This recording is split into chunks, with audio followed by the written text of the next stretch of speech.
They don't talk about it enough. Maybe it's because the weight that they carried back then still lives on today. They don't talk about it enough. The struggles of liberation, the pain, all that they went through. But today, I found my uncle's diaries. And he was there. He lived through every moment.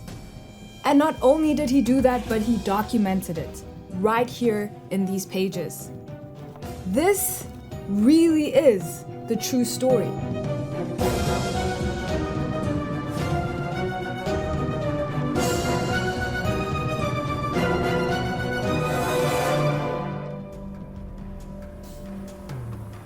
The date recorded is October 1st, 1990. My uncle was just 19 years old, but so were so many of his friends that were with him.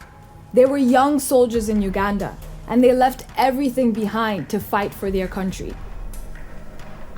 When we crossed the border and decided to come back to Rwanda, no soldier went back to Uganda. We united as Rwandans and became RPF soldiers.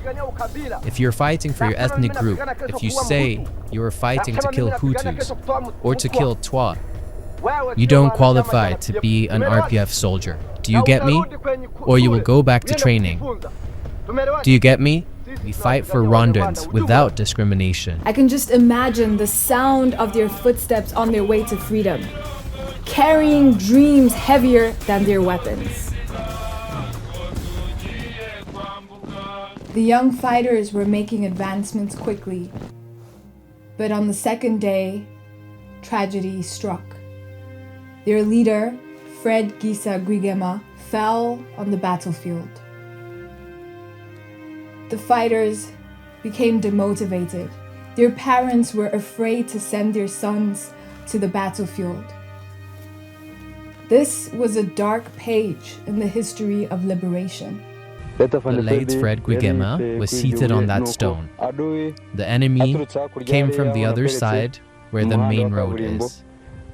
He stood up from where he sat and said, "The enemy has arrived."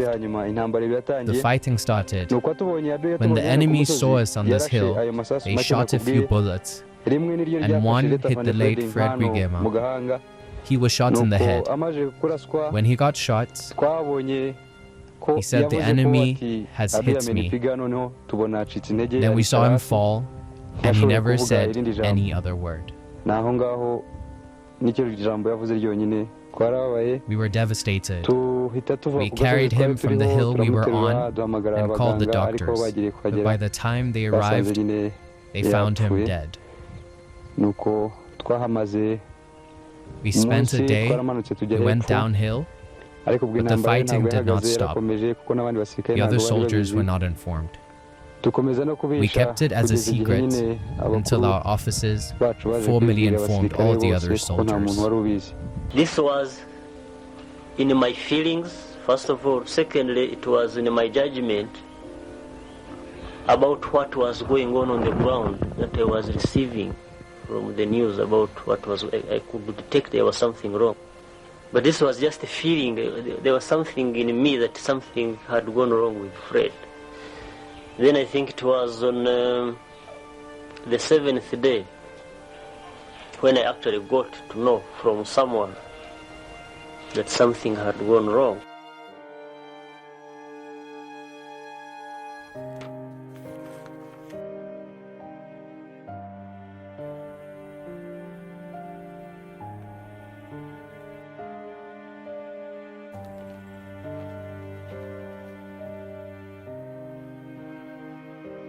What the enemy didn't know was that this was not the end of the Inkotanyi journey. Major Paul Kagame returned from the United States, and with him came a new chapter. With the setbacks that we encountered in the initial stages, the RPA was almost defeated or almost disorganized, totally disorganized, until His Excellency came in the second week and organized the force afresh and relaunched the force afresh into war, because initially we had been defeated. So his first phase of the war was a mobile warfare, he organized the RPA into a mobile warfare, conducted his war into mobile warfare, moved the force into Virunga Mountains.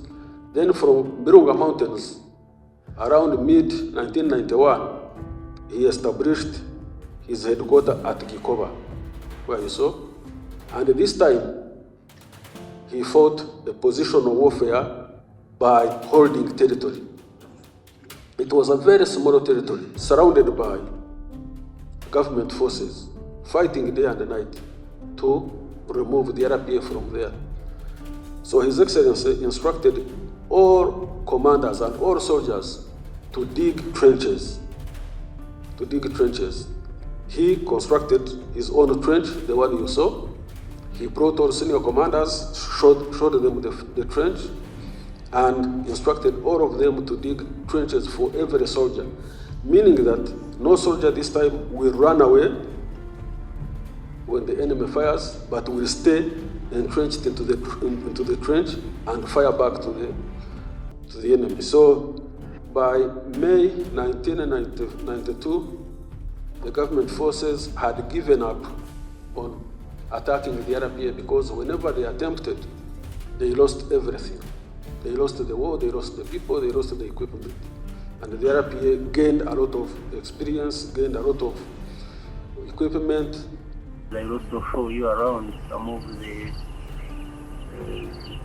arms and ammunition have been capturing from Rwandese troops, the government troops. This is a grenade launcher. It throws grenade. They're special 40 millimeter gun. So you put in a grenade through here. So how many of these did you use to capture? Is this one so far. But there are some others in other units. Yes. There are about 3 so far.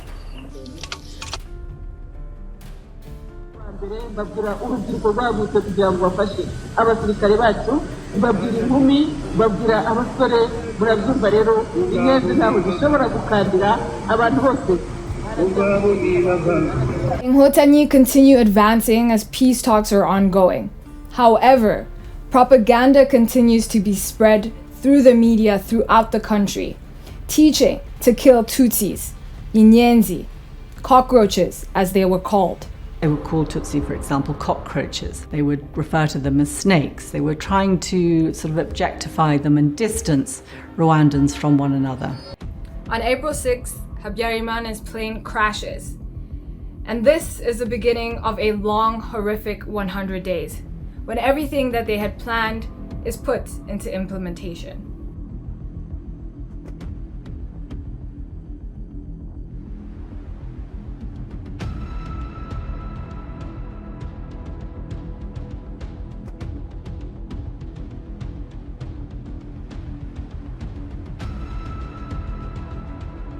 On April 7th, when the genocide against the Tutsi started, there was already an RPA 600-man battalion stationed at Seende, in the context of the peace process that was taking place in Arusha.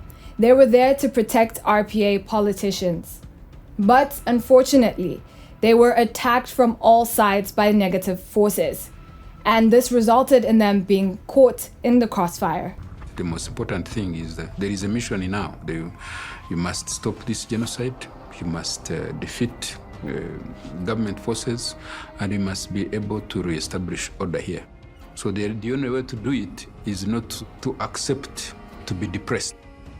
The only way to do it is to pick more courage and fight on so that you achieve your mission.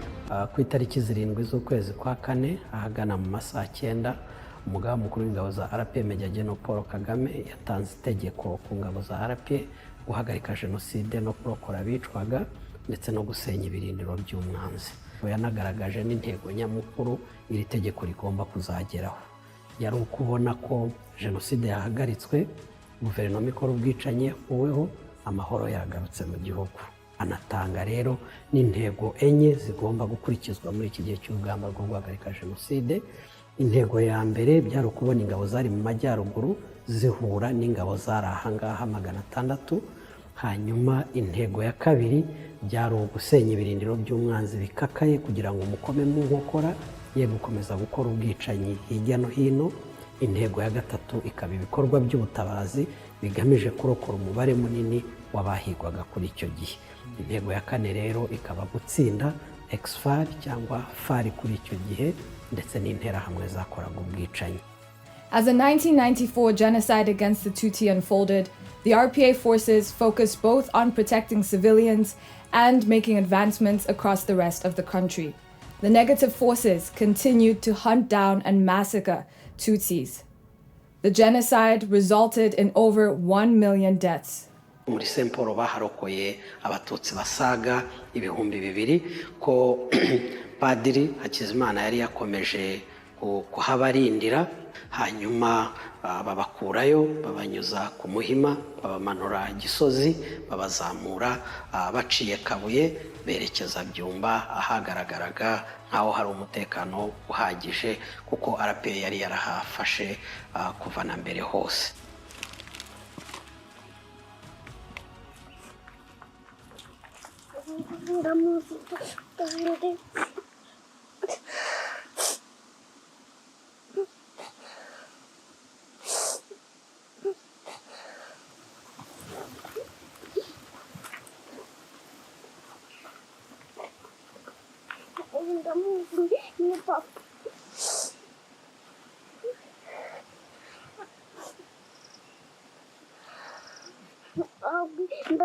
Umuryango ni mama.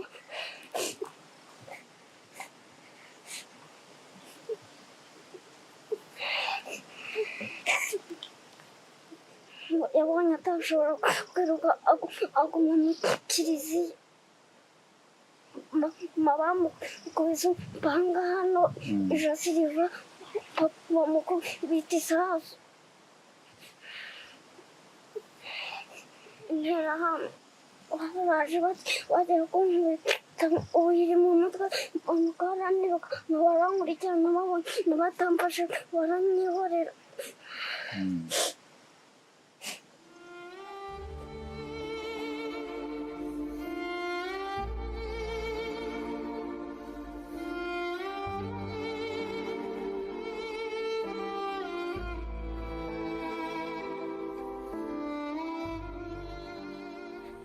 So, how does this story end?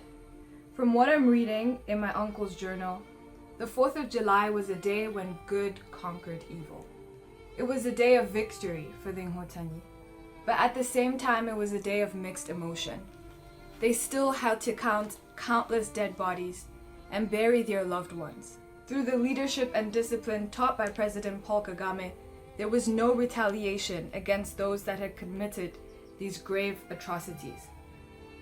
There was no double genocide, as some so claim. The Inhotanyi had mixed feelings. It was a day of victory, but also a day when they had to count countless dead bodies, bury their loved ones. What is the meaning of Kwibohora for us today? The first form of liberation involves freeing oneself from scorn and disdain. Consider those who engaged in wars, lost their lives, suffered injuries, mourned the loss of loved ones, and endured various atrocities.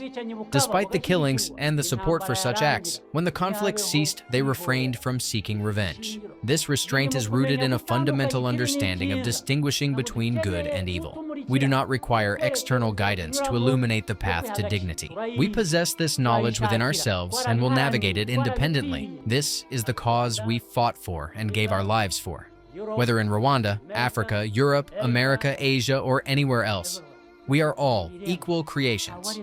No one holds superiority over another. Our primary duty is to show mutual respect towards one another. As our president has rightly put it, Kwibohora means true dignity. It's us refusing to be undermined or divided. As the youth of today, it is our responsibility to safeguard what has been achieved. We are not too young nor too small.